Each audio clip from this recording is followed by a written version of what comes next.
Hi everyone, in this video we're going to take a look at this 2021 Mercedes AMG CLA 45. The CLA is one of two entry-level sedans sold by Mercedes-Benz, the other being the A-Class. Those vehicles are built on Mercedes-Benz lower cost front-wheel drive platform.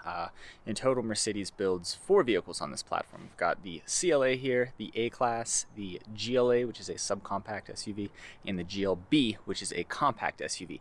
As for the CLA, this vehicle is now in its second generation, and it is offered in 3 different forms. There is the entry-level CLA 250, there is the mid-tier AMG CLA 35, and then this right here is the top-tier CLA, the AMG CLA 45. This vehicle uses a turbocharged 4-cylinder engine. It's 2 liters, and it makes a whopping 382 horsepower and 354 pounds-feet of torque.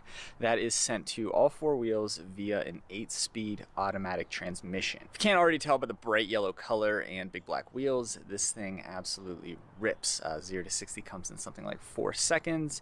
It's got a number of different drive modes. Going into this review, I thought that this might be a watered-down AMG product, but after a week with the keys, I can tell you that it most definitely is not, and it uses a lot of parts and features that you'll find in higher-end AMG products. So without further ado, let's do a tour of the CLA 45 here, and then take it for a drive.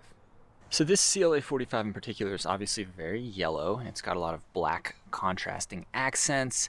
Up front, it's got a pretty nicely rounded nose. You can tell any AMG product from its regular Mercedes-Benz counterpart by the grille.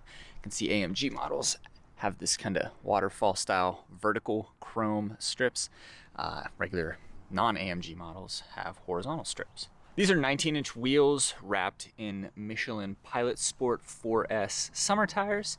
You've got a Turbo and 4MATIC Plus badge on the fender there. Black mirror caps, pretty nice sized sunroof. Looks pretty good from the rear too. So you can see it's got a black ducktail spoiler. These are interesting. I imagine they're for crash regulations, but 2 rather large bumper protrusions.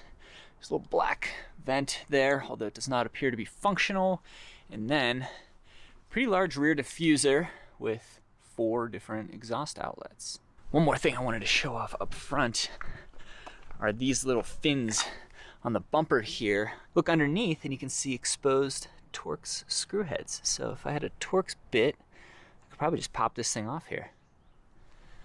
As for the trunk, Mercedes-Benz employs a clever feature here that I first noticed on Volkswagen vehicles a while back, and that is a badge that doubles as the trunk release. Now that we're inside here, the trunk is pretty nicely finished, so everything is encased in this, I guess it's probably hard plastic wrapped in felt. There are 4 different tie-down points. No spare.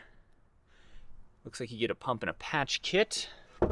And that's about it. So the trunk on this is a subcompact vehicle. The trunk really isn't too small. You can see there's a pass-through right there if you want to haul skis in the cabin. Here's the key. Pretty basic Mercedes-Benz key. It says AMG on it. Car's already unlocked. Let's take a look at the window sticker. So this is a 2021 Mercedes AMG CLA 45 4MATIC Plus. As equipped, this one comes in at a whopping $70,150. Base price for the CLA 45 is $55,350. So this one has about $15,000 in options.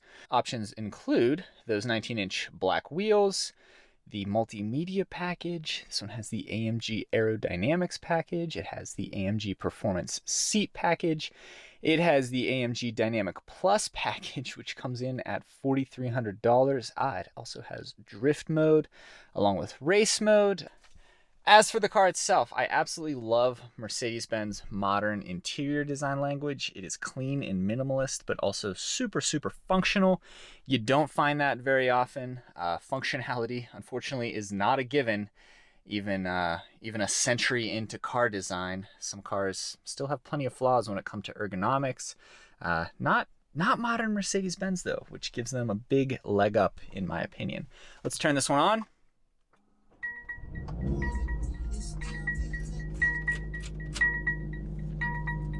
So the exhaust is in its quiet setting.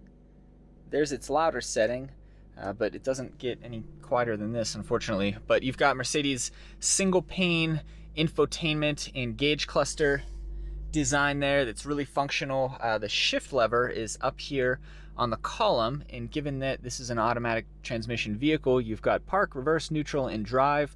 Why not put the shift lever on the column and free all this space up on the center console? Speaking of the center console, you've got room for center console storage box, which is admittedly pretty small. There's a USB-C port in there. There's also a USB-C port up front here and a 12-volt outlet. It's nice to see Mercedes-Benz committing to USB-C. That is the standard of the future, so I think all new vehicles should use it. Anyway, rest of the center console, you've got cup holders with this clever feature that allows you to tailor the size to different cups. There's a big storage cubby right here, and then this area is really functional as well. So this is just a wrist rest. It doesn't do anything. Kind of get your fingers under it there. Here you've got redundant controls for some of the different performance modes. Here you've got a touch pad for controlling the infotainment system, but what's really nice is that the infotainment system is also a touch screen. So redundant controls, that's a big thumbs up. And then elsewhere around the touchpad here, you've got adjustability for the different drive modes. Plenty of ways to adjust different drive modes. Volume barrel, call this a roller barrel for the volume here. And then navigation map, radio media, phone, favorites, and then vehicle, what are those? Just some different vehicle settings there. This pad is really nice to operate as well. It kind of gives you some tactile feedback. You've got a home feature, and then when you click it, you can feel it because it does move. You can also just swipe around. As for the steering wheel, this is the steering wheel that you'll find in every AMG model. Earlier I mentioned that I thought the CLA 45 here might be a little bit watered down because it's technically a relatively lower price point AMG. That really isn't the case here. I reviewed a $150,000 plus GLS 63 AMG and used the exact same steering wheel as this. So on this wheel, well, it's a flat bottom design. You've got suede here, leather up here, paddle shifters for that 8-speed automatic, just some really modern and nice controls. So volume, and then some cruise control controls. And then down here, you've got further adjustability for your different drive modes. So let's start with regular mode here. The car defaults to comfort mode. You've also got sport. That changes the transmission behavior. It changes the engine behavior. It changes the driving dynamics. It changes the suspension to sport. There's also a Sport Plus.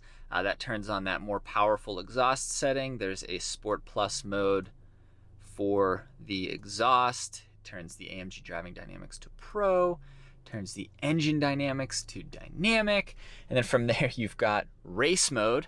So that puts the engine into race mode. AMG driving dynamics are turned to Pro, suspension Sport Plus. There's also an individual mode where if you press this thing, it puts it into individual mode. You can kind of tailor that yourself.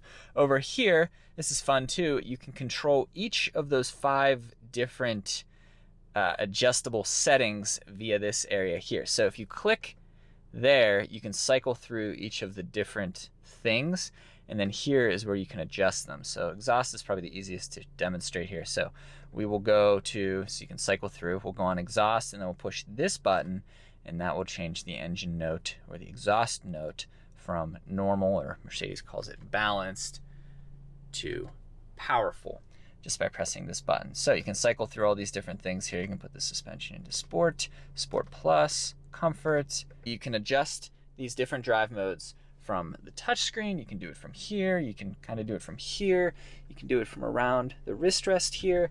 Just an extremely, extremely well executed interior that is both nice to look at and very, very functional. Let's hop in the rear.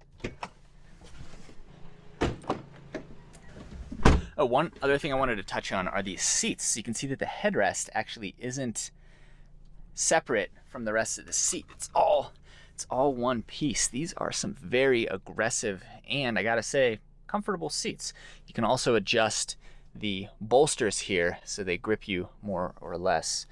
As for the back, one more USB-C port, 2 additional air vents. Back door panels are finished in the same way as the front ones. That's nice. The sunroof in this vehicle is pretty big. And then here you've got cup holders that use kind of a not great design. The Germans really haven't wrapped their head around cup holders even here in 2021. And yeah, let's go for a drive.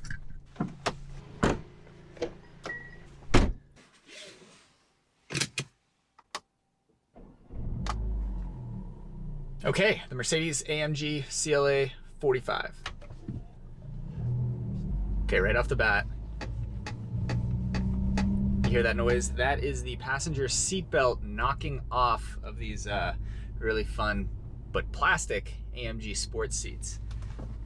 I don't see a way to make that stop. So feels like a little bit of a design oversight. Anyway, though, if you can hear me over the knocking, this vehicle really doesn't have much competition, which makes it pretty cool. You could argue that the Audi RS3 is its main competitor, and I guess that's pretty clearly true. So comparing the two vehicles, the CLA 250 would align with the Audi A3, the AMG CLA 35 would align with the S3, and then the AMG CLA 45 here would align with the RS3.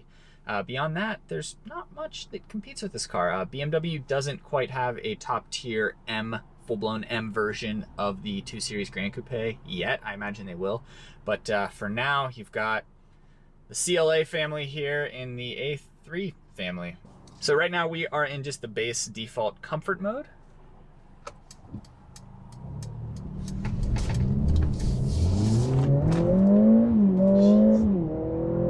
Okay, there's 50 miles per hour. This car is very fast. 0 to 60 comes in 4 seconds flat, according to Mercedes-Benz. It sounds like some other reviewers or testers or whoever have clocked it at 0 to 60 in under 4 seconds. Yeah, it's fast. It's very, very fast. 382 horsepower in a vehicle of this size is respectable. Everything feels really nice. The steering wheel design is great. I love the steering wheel in this car. Suede, big paddle shifters, yeah, flat bottom wheel. Interior layout is great. All of the different adjustability to the drive modes is really, really fun. We'll go from comfort to sport mode. Everything got a little tighter. Sport Plus, it downshifted, and that powerful setting to the exhaust turned on. Now we're in race mode. Things got even a little more intense there. Everything is in its most hardcore setting. Yeah, suspension's pretty taut. But of course, this mode is meant for the racetrack where they don't really have potholes. And that's very, very annoying.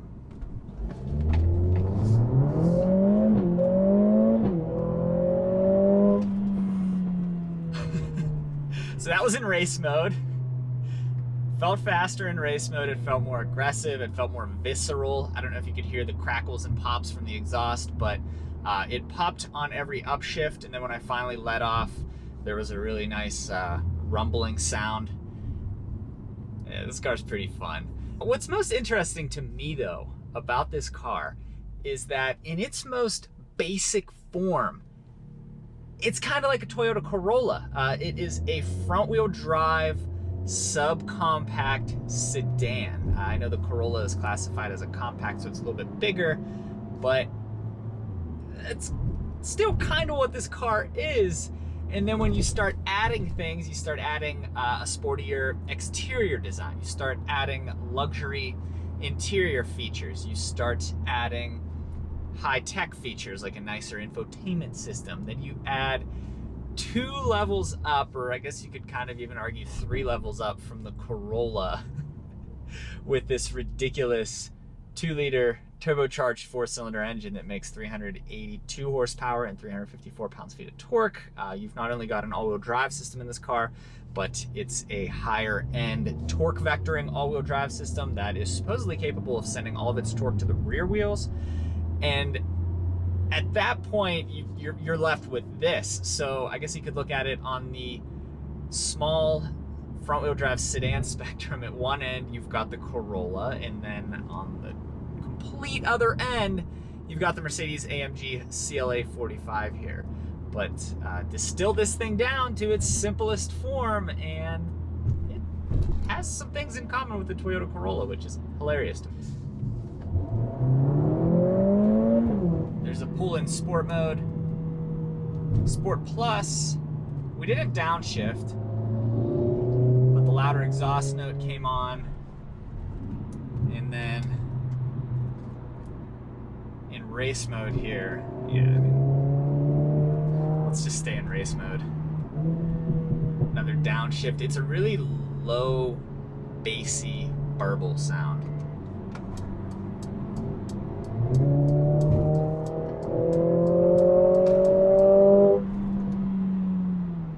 I have to remember this car's yellow, so I don't want to draw too much attention to it. Seats feel really good. I'll admit, with the bolsters dialed up to 10, it's a little tight. I could probably do with 8 or 9, but it's still nice to be gripped so tightly, especially when you're driving spiritedly, as I am right now. All right, and I think that is our look at the Mercedes AMG CLA 45. Again, what is so interesting about this car to me is just how niche it is. It is a front-wheel drive small sedan, much like the Toyota Corolla or Honda Civic. And then Mercedes has obviously added Mercedes stuff to it. It has a more sporty design, and then it's got just this ridiculous engine and all-wheel drive system and all these different driving modes. So it is really the front-wheel drive sedan in its most evolved form as far as gas-powered vehicles go. The appeal of this car is also really interesting to me. I just can't see it appealing to that many people. I know I've ranted and raved about it, but when it comes down to it, I don't know who's buying this thing. It is a small, relatively entry-level still performance sedan that costs $70,000, and this isn't even the CLA 45 in its most expensive form. You can get this thing for up to $77,000 or close to $80,000. So what's so special about it to me is I just don't think there's a huge market for this car, so you're not going to see too many of them around. You can get a C63 for similar money, and that's going to get you a bigger cabin or rear-wheel drive platform, and of course a hand-built twin-turbo V8. So the appeal of the CLA 45 here is interesting. I think it's neat that Mercedes-Benz builds this vehicle and sells it in the US. There's a CLA 45S version that's sold in Europe that makes 416 horsepower. So this isn't even technically on a global scale. It still isn't the most hardcore version of this vehicle, and yet it's still really, really hardcore. It kind of appeals to the same people who might like a Volkswagen Golf R, who might like a Subaru WRX STI, who might like a Civic Type R, those kinds of vehicles. It just so happens that this one costs, $25,000, $30,000 more than any of those. So I think that wraps up the CLA 45. This vehicle's been a lot of fun. It's probably one of my favorite cars that I've driven this year, and it was a pleasant surprise to get to experience it. Thanks for watching.